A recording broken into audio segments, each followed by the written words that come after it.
arte, ciência no artista.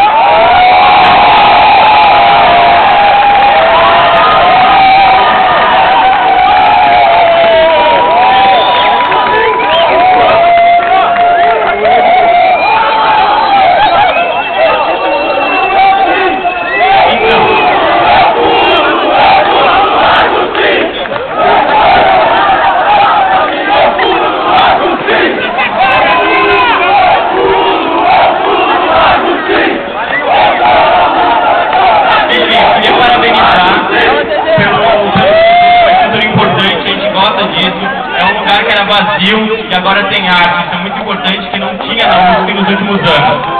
Só que como estão me tirando daqui, só para falar que, por mais que a gente ache importante a estrutura, a gente gosta muito dela, é muito bom ter um lugar de convivência dos estudantes. A gente tem outros lugares que estão precisando de reforma, como o CFM, que está há 45 anos e nunca foi reformado, como o restaurante que foi prometido para o começo do ano e não foi reformado também. Então,